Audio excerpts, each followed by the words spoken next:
ভাইজান, ও ভাইজান, বেলা 2টা বাজে গেছে। আজকে কি আমাকে লাগে কেউ গোস্ত নিয়ে আইব না? এখনো তো কিছু বুঝতেছি না রে, এখনো তো কেউ আইতেছে না। একটু ধৈর্য ধর, আল্লাহ একটা ব্যবস্থা করবেই।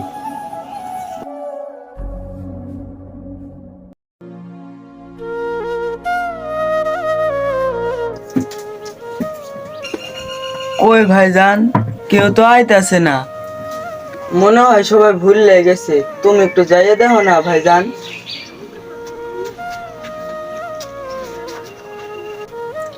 ভাই রে, কারো কাছে কোনোদিন যায় নাই, হাত পাতি নাই, নিজে যা পারছি কামাই করে খাওয়াইছি। তুই কইতেছোস কারো কাছে যাইতে? আচ্ছা ঠিক আছে, টেনশন করিস না, দে কি করা যায়। আচ্ছা তুই মন খারাপ করিস না, দে কিছু করতে পারি কিনা।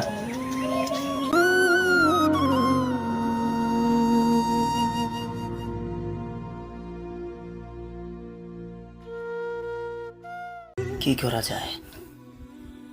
কখনো তো কারো কাছে হাত পাতি নাই না, নিজের গ্রামে না চাইয়া অন্য গ্রামে যাইয়া দিই।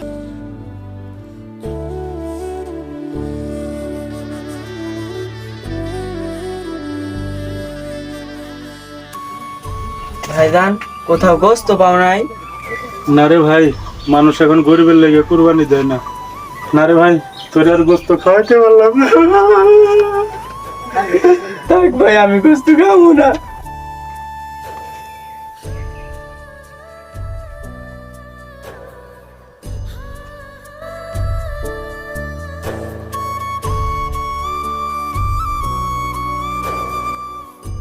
এই বাদল ভাই, বাদল ভাই ঘরে আছে নাকি? ভাইজান ভিতরে ঘুমাইতেছে, আসেন। এ ভাই বাদল ভাই, আরে ভাই আপনি তোমার কাছে আসলাম।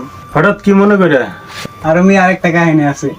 শহর থেকে আমার ছোট ভাই আমার জন্য গোস্ত পাঠাইছে। কিন্তু ভাবলাম যে এতগুলো গোস্ত আমি খাতে পারবো না, ওর দিকে আপনার জন্য নিয়ে আসলাম। রমিয়া, তোর ভাই তুমি খাও। আরে ভাই কান্দেন কে ভাই? কান্দেন না, কান্দেন না ভাই, কান্দো না ভাই, কান্দো না।